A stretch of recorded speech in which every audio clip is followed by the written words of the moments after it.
He'll be presenting a talk titled Hybrid Transaction Analytical Processing with MariaDB Platform. Please join me in welcoming Todd. Thank you. Is anybody here familiar with MariaDB? Your MariaDB customers? Anybody know the history of MariaDB? Who knows MySQL? Okay, you all know MySQL. So this is why I have this on the screen to start with. This is Michael. He's actually, we call him Monty. He's the original founder of MySQL. In 2008, as some of you might know, MySQL was sold to Sun Microsystems. Monty signed off on that, agreed to it, and then lo and behold, Oracle purchased it the following year, which didn't make him happy. So he forked it, and it's now called, and the new version of it is called MariaDB. So MariaDB is actually the continuation of Michael's original software. My is his first daughter's name, and Maria is next to his second daughter's name.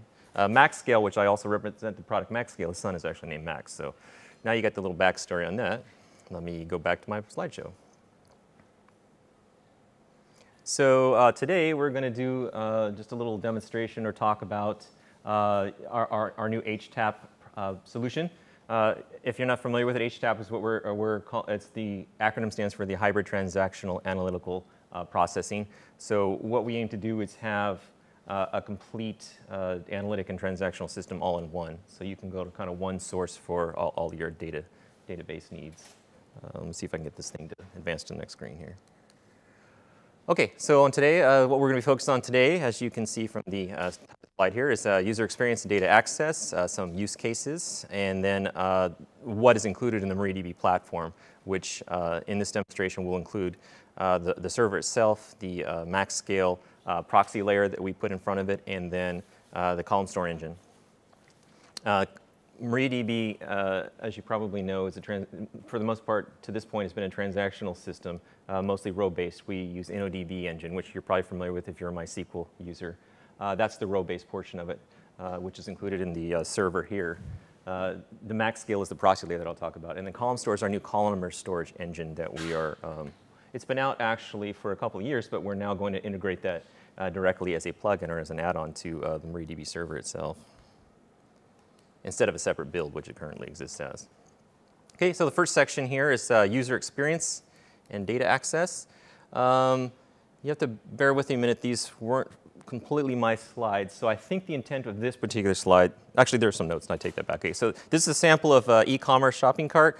Some of the data elements could be stored in a typical OLAP, or excuse me, an OLTP system database with transactional information about items for adding to shopping cart, for instance, right? And then other fields could be stored in a columnar storage for lookup about like filters or the zip codes, things like that. Something that could be stored mass bulk data that's not necessarily transactional. So I think that was the intent of that slide.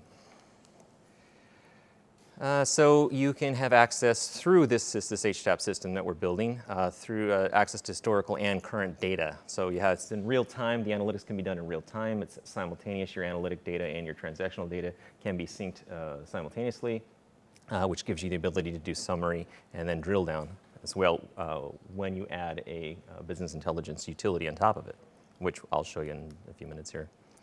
Okay, so one of the benefits of this hybrid system is that we can use one system to perform analytic and transactional CRUD type activity. They can be done, so you can do row and analytic data transaction or queries within the same system. This gives you a smaller footprint, meaning you have less servers to maintain, less databases to worry about, kind of a one-stop shop, so to speak.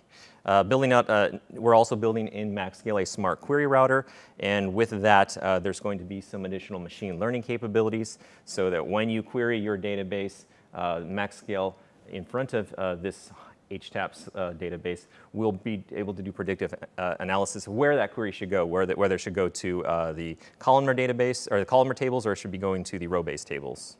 And that is something that we are about to release in the next few weeks in our MaxScale product. And we'll probably get into that more in a minute here. Okay, this section on use cases. And seems like, okay, they tricked me with animation, okay. Okay, so this is kind of an example of, say somebody went to CVS, they got a receipt. It's a long receipt with many coupons. Based on that, based on this, the store is going to be on the receipt. You'll notice there's going to be a lot of information. Let me just skip to the. Okay, so in that you're going to see that the shopping experiences, they're amplifying sales by providing a personalized shopping experience across all the channels. So we've got online ordering, analytics, et cetera. I apologize, my speaker notes were on the wrong slide. So, so in this particular process here, yeah, somebody really messed my notes. Sorry. Okay, so we're going to retail personalized shopping experience. So amplify sales by providing a personalized shopping experience across all channels. OLTP queries are being done here, like I mentioned on the previous slide. Processed through purchase transactions, your shopping cart type transactions. The analytics are done in the fact that you can do promotional information based on shopping or shopper's buyer history, things like that. So this was actually supposed to be the next slide. In the real world, in our use cases, we have the customers like this, like we have the Institute for Health Metrics and Evaluation. They have a global population health analysis system or database. There's over 30 terabytes of data with 100 billion rows.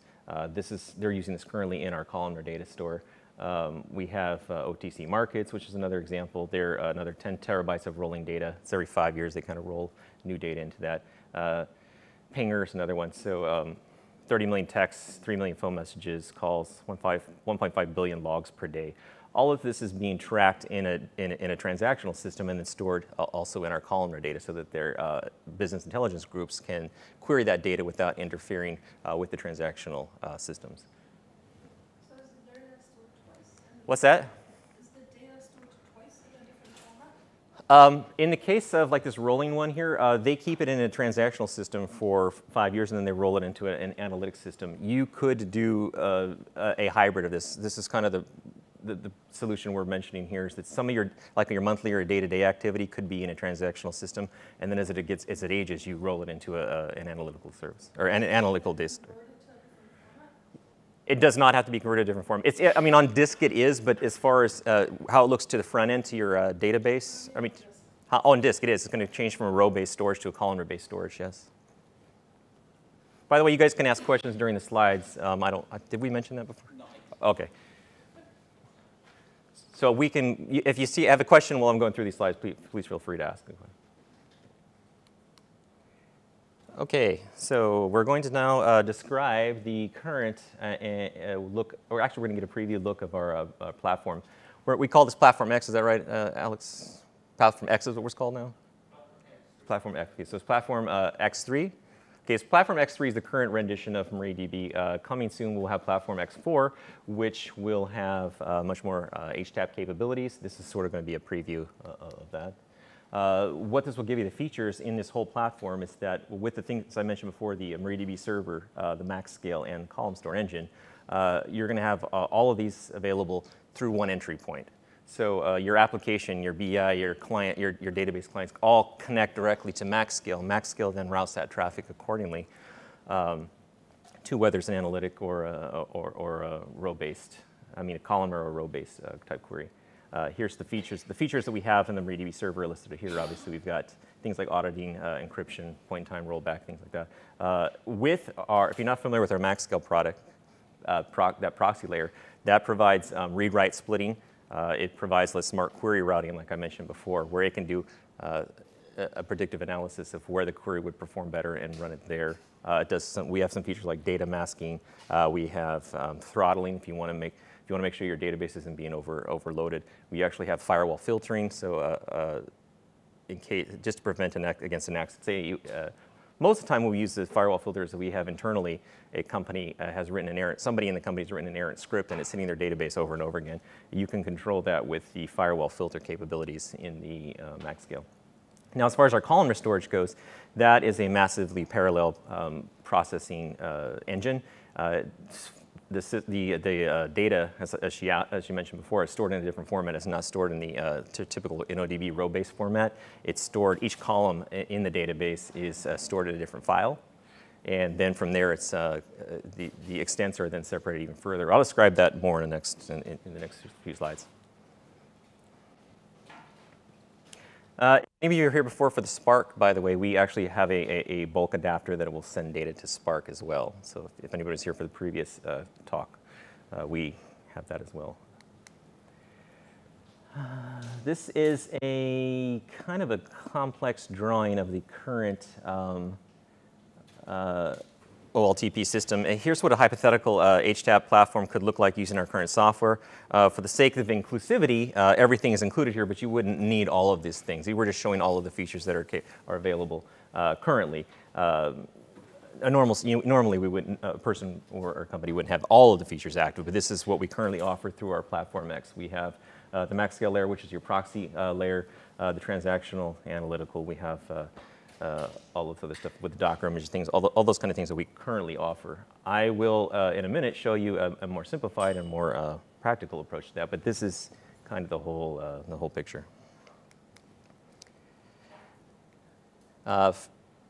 There's two different ways to migrate your data to analytics. There's the after-the-fact analytics approach, which is all of your applications interact with your transactional database. That is then replicated to an analytics database where you could query it using some sort of analytics software like Power BI or Tableau or something like that. This has got an inherent delay in it because we're relying on the replication. There's another way we can do that now, though, is with the in-flight analytics. So basically, everything is contained within the same database. So all of your application and your BI tools are all talking to the same database. They're just communicating with different engines within our server. Can you write a query that speaks to both formats? Can you do what now? Can you do a cross-format query? Like a join between NODB and columnar data? Yes, you can. In my demo, I'll demonstrate that. Yeah. So does the data stay in two formats? One is the row-based and one is the column-based? If you choose to have if you want a table to be replicated into columnar, yes, it'll be stored in two different formats. Yeah. But that's the only way I would have better analytical query, right? What? If I want to have both the queries, transactional as well as analytical, I have to have two different copies of the same table. Right. You would have, let's say you had a table that you were taking daily metrics from maybe it's a website and you're doing a shopping cart.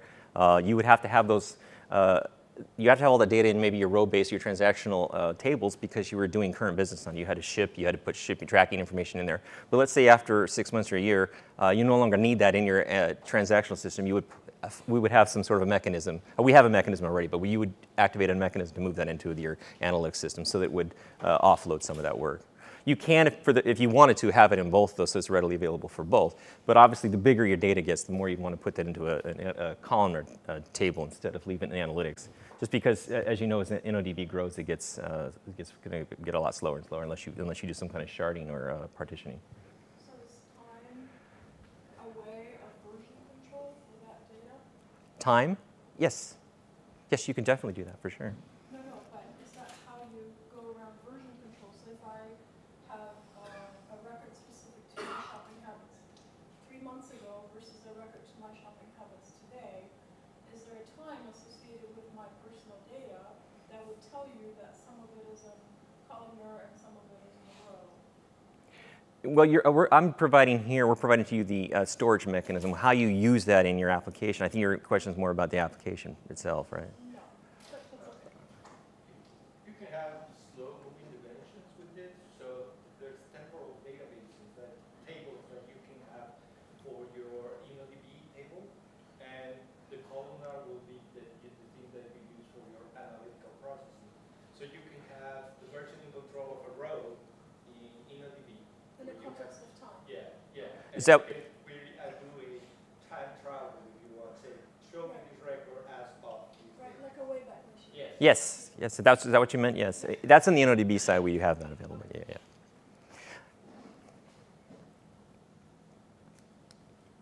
Okay, let's talk a little bit more about the actual platform components themselves. So the first, obviously, is the server. This is where everything starts. In the server, the server handles the replication, clustering, sharding, compression, encryption, all of the points are auditing. Point in time rollback, we were going to get to that. I had that on the next slide, so here it is, a point-in-time rollback. Version tables is another question she asked about. Window functions, CTEs. We have JSON and GIS functions. And relatively recently, we've added Oracle compatibility. We've had a lot of major customers in the market that have just migrated off of Oracle and were able to kind of seamlessly get into MariaDB using the Oracle compatibility mode. So the Oracle compatibility can be replicated to Oracle? You can have an Oracle database and replicate. You want to take Oracle and replicate it into MariaDB? No. Or the other way around? Other way around, MariaDB into Oracle. That's going to be a limitation on Oracle. You may want to feed that into Golden Gate or something like that. Yeah. Do you know what JS functions you have? The JSON function? Or which one? GIS. Do you know which JS functions do you have? Do you have a slide on that, or is that something? I don't have a slide on that one. Do you happen to know the answer?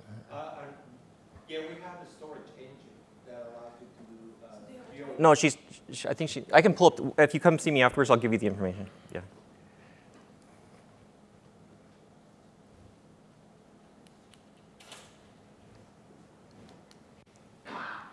Okay, the next component, that's the server, so the next component would be MaxScale. MaxScale, again, like I said, is our database proxy layer. It also can serve as a replication server, meaning bin logs can be offloaded from a master and shipped to MaxScale. MaxScale can then replicate those two other slaves, taking that replication traffic off of your true master. It can also handle failover. So if that master were to die for some reason, it could promote one of the slaves to be the master and then continue that replication process there.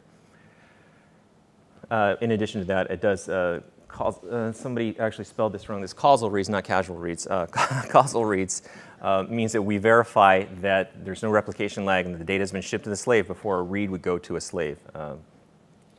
Query blocking I mentioned before, which is part of the database firewall with the denial of service protection. Basically, what this says, if somebody's hitting the database too hard, and that's based on rules that you put into our configuration, it will deny access to the database. So any inbound traffic is stopped at the MaxScale layer and never actually hits your database to cause any kind of problem there.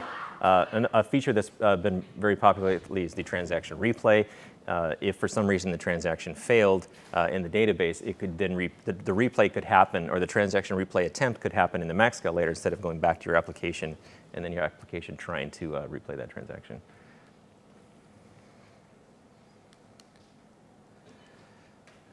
This is sort of an internal look at how the request and response happens. So the features that are listed at the top in the green,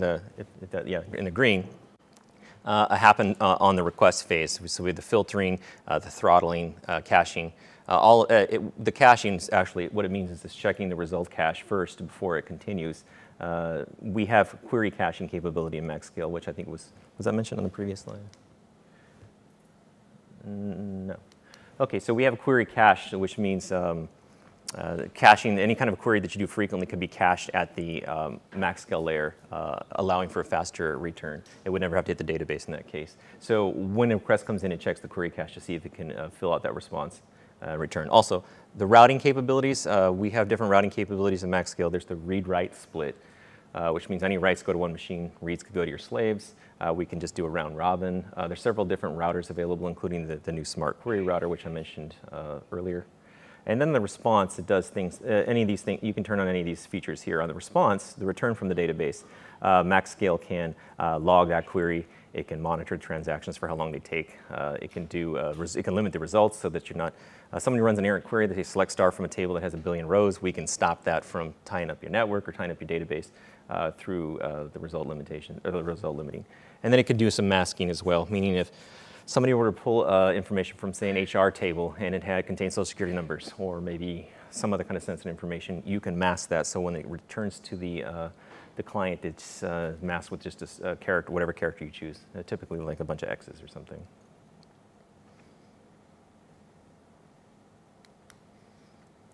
This is more of the internals of how the components that are involved. In the MaxScale configuration, there is 3 things that you need to set up. You need to list the servers. In blue there, we list the servers that represent the back end, our databases.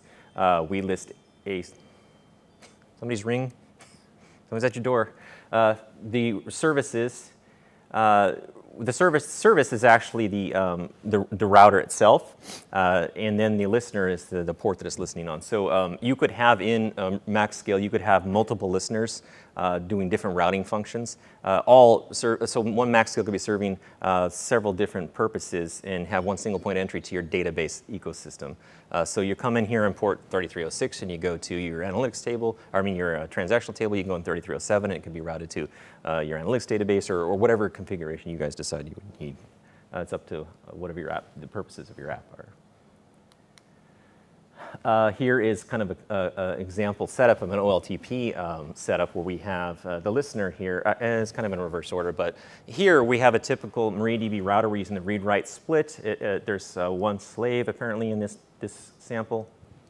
One slave, there's one master. The read-write split means all of the write traffic goes to your master, the read traffic goes to the slave, and this would be the typical configuration. In this case, that means you would connect to your database by going to the MaxScale server on port 4009, because that's what it's listening for in this example. What protocol is it using? What's that? What's the protocol? TCP protocol, is that what you're asking? Yeah. And what language was it written? Is it C or? MaxScale itself, or which one are we asking? Oh, there you are. Where's that coming from?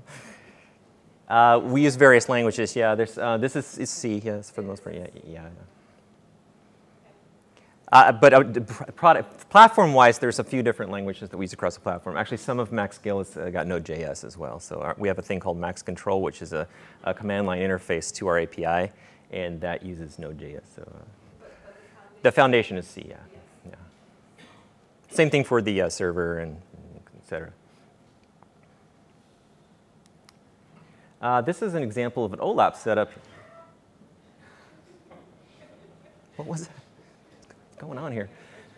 Yeah, OK, so this is an example of the OLAP setup. This means this traffic, in this case, we're using a read connect route, meaning we're just routing it to, the next available machine because we're not writing, so it doesn't matter in this case, right? We're just reading from the system. So if we had two column store machines or two HTAP machines where we had column store and row-based both going the same, it wouldn't matter because we're not writing. We're just going to read, so we can split the traffic that way. So in this case, that same MaxScale instance could serve port 4009, like I showed you on the previous slide, and 4010, and direct traffic to just the column store. Just read traffic to the column store system instead of to your row-based tables or database. Did I lose the microphone? I got it. The port number is 3306. Well, yeah, so let me explain. So this is the listener for MaxScale itself, right? The databases are still listening on the standard port here, 3306 in this case. So MaxScale is communicating with the databases. Your client, your application is not connected, or it's not talking directly to the database. It's going through MaxScale first. MaxScale is listening on the port 4010. This is just an example. You can make it any port you want. It could be the same port. It could be 3306 if you wanted to. But it's redirecting the traffic to the ports down here to the databases. But the reason for that is so that it acts as a proxy and can kind of do the direction of traffic, firewalling, that kind of thing. OK, now this is a new one. This is our smart query router setup. I don't even think you've seen this yet, Alex. This is, I mentioned earlier, this is another example. So this could be in one MaxScale instance, we could have 3 different listeners on 4009, 4010, 4011. In this case, it's a new smart query router. What happens here is we tell it the 2 servers involved, and then we specify a master in this case. Then there's some information stored in the smart query router setup. When queries come in, it does sort of a baseline examination just to find out where the transaction would run more smoothly or quickly.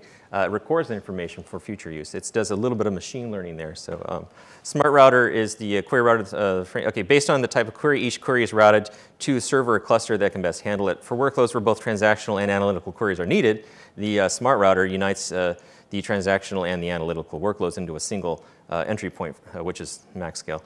This allows the MaxScale client to freely mix transactional and analytical queries using the same connection. And so that is sort of our first real HTAP solution. This is not only HTAP because it's mixing the two, but it's actually doing a little bit of machine learning there by trying to determine how your query would run best. So the last component in the platform that we talked about is the column store. Column store is an engine, the columnar engine.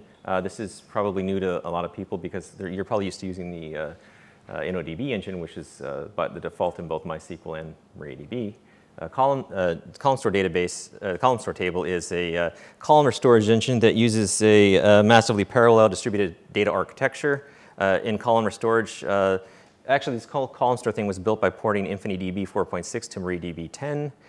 We've then done additional releases, and we've released this engine as well as MariaDB under GPL. So this is all open source, no license, or GPL license, I should say. MariaDB column store is designed for big data scaling to produce petabytes of data, linear scalability, and exceptional performance with real-time responses to analytical queries. It leverages the I/O benefits of columnar storage, compression, and just-in-time projection, and horizontal and vertical partitioning to deliver tremendous performance when analyzing large data sets. And we'll talk about the vertical and horizontal partitioning here, I think, on the next slide. So, this is how, coming in 1.4, this is how, do you know this yet? So we're simplifying the installation. It's just going to be a yum install or app install MariaDB column store plugin. It builds the it installs all the dependencies. Boom, you're good to go. Now you've got a column store database. In this is the column store internal. So in a typical column store server, you've got an NODB engine and a column store tables, NODB and column store tables.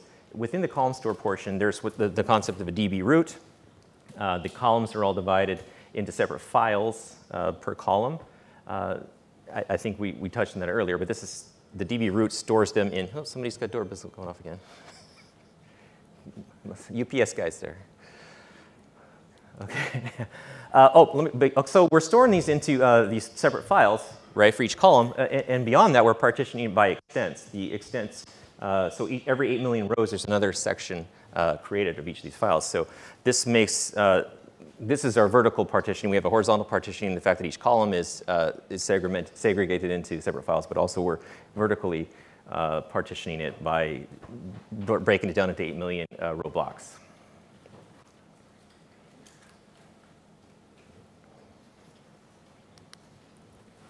Okay, this is some examples of some adapters and interfaces that you can use with a column store type database. Of course, you can use SQL language to connect directly to the server and communicate with NODB and column store the same way you would as usual.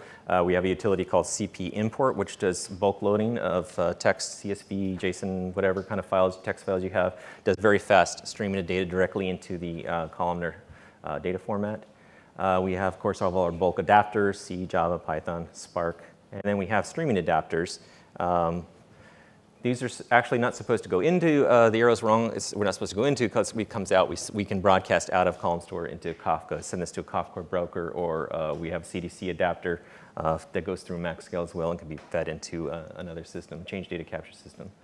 You can also do bin log replication directly to a MariaDB column store system and replicate your data from an existing, if you have an existing database or existing cluster out there that's MariaDB or MySQL, you can actually replicate that data directly into one of our new HTAP systems,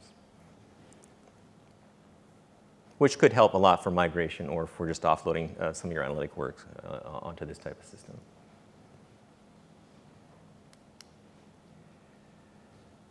This is a sample of, this is actually a simplified sample that I told you. This is a 2-node cluster. We have our applications here. We have, say, a website, and we have a BI utility, both connecting to MaxScale.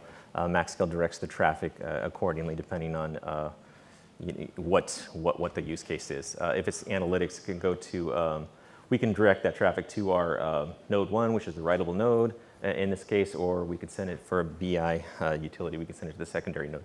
This keeps the resources segregated. We're sharing all of the data between the two nodes, but we're not interfering with traffic on the first node that's running your application to do analytic work.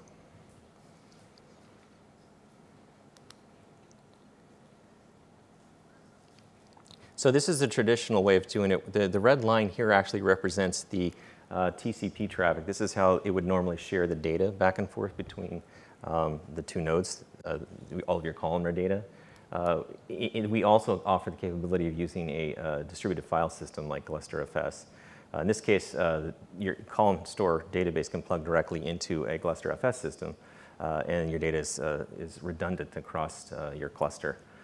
If you don't like the Gluster FS option, we have just introduced, or we're just going to be introducing the new S3 plugin. This allows you to plug all your data directly into an S3 bucket somewhere. So we've tested this with CleverSafe, with IBM, with S3 at AWS, and we're going to begin testing this week with the Google Cloud, or Google Compute, also their implementation of S3. Our preliminary results on this are excellent. It's looking really good, and that could save you a ton of money. If you had many terabytes worth of data stored locally on a volume, obviously the cost of that could be astronomical versus what it would be in S3 storage. So it's going to be a huge cost savings with almost actually no, at this point, no performance loss. This is actually an example of a cost here. If you were to go to AWS right now and sign up for an instance with them, an EC2 instance, the default that they would give you would be a GP2, okay, a GP2 volume. For 10 terabytes, that would cost approximately $1,000 a month. By contrast, you can see there's like a 77% reduction. It's only being $230 a month for a S3 bucket that contains the same amount of data.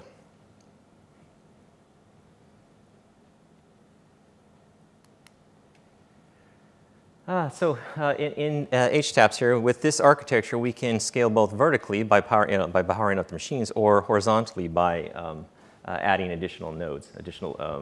We would do that based on the rule of thumb of one node for each 10 terabytes. Depending on your size of the data, you may just use a single node system, or just for redundancy's sake, have a 2-node system. But if you got into a huge scale, you'd want to start scaling horizontally as well, because you can only power up so much, right? So you can now start sharding that or distributing that load across multiple nodes. And that can be done once you hit the upper limit of your vertical scale. But that's the rule of thumb. For every 10 terabytes, you want to have another node.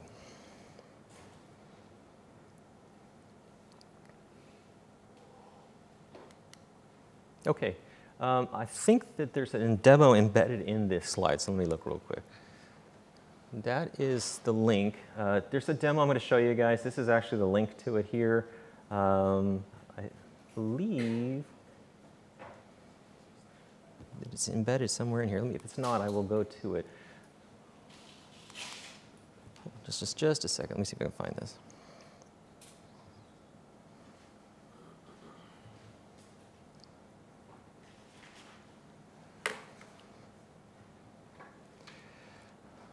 Okay, so what we're looking at here is what I've got behind it. This is an AWS. I installed 3 nodes in AWS. There's 2 nodes for our database, like we saw in one of the previous slides. There's 1 node for MaxScale. I've loaded InnoDB data, and I've loaded columnar data in it. This is just fictional or sample data that I actually downloaded from the Department of Transportation or something, right? So it's based on flights. So what we're going to see here is that in the query, and this tool, by the way, is an open source tool called SQLpad. Anybody can get this on the internet. This is not a product of ours. I'm just going to show you guys the queries here. There's 5 different queries that I've pre-written. You see here that some of these are coming from column store. You'll know this coming from column store because I've added the suffix of column store to make it clear.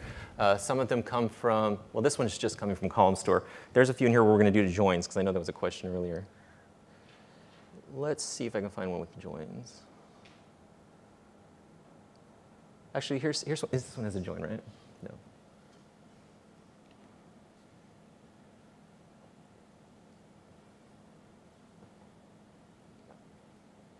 Okay, so here we're joining with some, so this one right here, this airlines is a InnoDB table. This column store, obviously, so we're going to join between the 2 of them. We're going to run this, and this utility will connect to the database, and it comes back with the results, right? We can also visualize that here.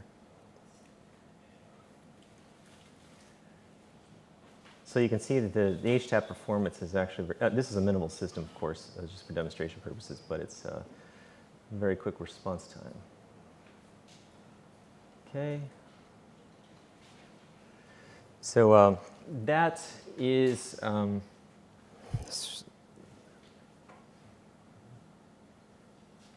sort of the example, I guess, here. Does anybody, so here's another one. Here's a good, this query 5 is actually a good one of joins. So here we're selecting some information from a column store database, a column store table, excuse me, and then we're joining with 2 additional, these are 2 additional tables, but these are both InnoDB tables. So if we run that query 4 here, let's actually go to query 4. I'm going to just click the run button here, and it runs, as you can see. By the way, there's several billions of rows in that flight table, so it's kind of hard to demonstrate data size on a, on a demonstration like this. But this is joining in the columnar database with the InnoDB database and then returning the results, as you can see very quickly. So, well, actually, we already saw this one. But. Okay, I think that's good with that. Anybody have any questions about anything yet? Is there a time lag on firing up the cluster? Let's say I'm hosting my MariaDB on AWS. Are you building it from scratch? I mean, how are you getting this on AWS? From scratch. Okay, so if you were going to build your own EC2 instance and install it, to fire it up would take a couple minutes probably. Yeah, it's not long. So the users would have to notice that lag. Are you selling like the database as a service? Is this part of a software stack? What do you? Okay, so you would like build this as part of some sort of stack that you were selling to your customers. You want to know how long it would take to provision it. It's going to take just as long as it takes to do a normal install of MariaDB. I don't know what foundation you're based on. My question is more on the responsive time for the queries. Oh, it's going to be just like I've just. This is actually live data. This is coming from AWS right now, and so this is over the Wi-Fi here. And yeah, it's coming right now. Yeah, I thought you meant talk in terms of provisioning. If you were trying to spin this up for your own clients in a matter of a few minutes, it'd probably take, whatever your provisioning time is. I don't know. You could find a way to just build it in advance and clone that and then fire it up, right? So, but no, the return rate is just this is live, so we're seeing it live. Okay. Anything? I think. Let me see. I think that's the end of the demo.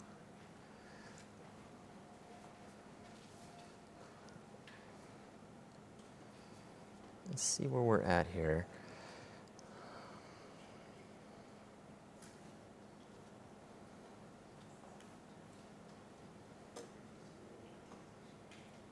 Okay, so in case the internet didn't work here, I just pre-prepared these slides already. You guys, since I showed you these anyway, this is a more complex query. We didn't get to show this one, but this is a more complex query that has tons of joins and there were multiple selects and unions and all that stuff going in. So actually, if you want to see this one would be good to see the performance of. Let me go back to that. This is query 2 apparently. So let me go back to this and look at query 2. So that query is the one that's the long, complex one. Let's see how long that takes to run. So you see it came back in results in 1 point something seconds. So and then we can look at the visuals on that and see that it generates the results very quickly. So, and this is not a powerful system. This is just something that I spun up for a demo for today. So you can imagine if you put some real horsepower and configuration behind it, you could do a lot of good stuff. So let me go back to this again. Okay, so I'm not going to bore you with the additional slides, but anybody have any further questions? Anything?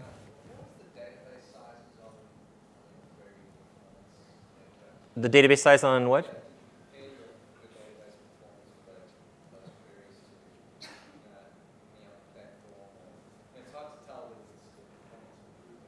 Yeah. Right, I know. If it's just for the sake of demonstration, no, that data set is, I think it's it's like 17 gigabytes or something like that. It's just what I could download from the Transportation Bureau. It's like 60 billion rows or something like that. It's quite a lot of rows. There's not going to be any way for me to bring data into a demo like this. You'd have to talk to Alex here to do a proof of concept, but you're going to get the same performance because of the way that it scales.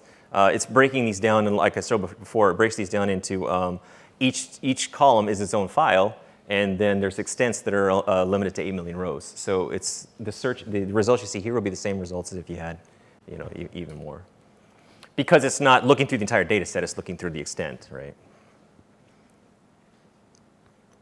Anything? Using this? I don't know what we're supposed to say. Well, there's a magic place in Florida that people use this for some stuff. There's a few. Do we have any customers we're allowed to disclose who's?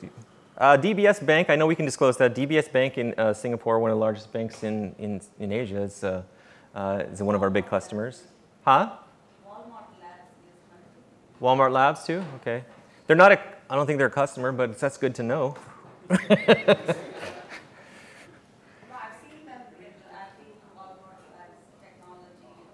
They opened a new, they opened a new shop in Carlsbad, California, in San Diego. Uh-huh. And then they were showing their slides like this, and then MariaDB was there. Oh, yeah. Well, that's possible. We deal with ServiceNow. You guys, if you're familiar with ServiceNow, they're one of our major clients as well.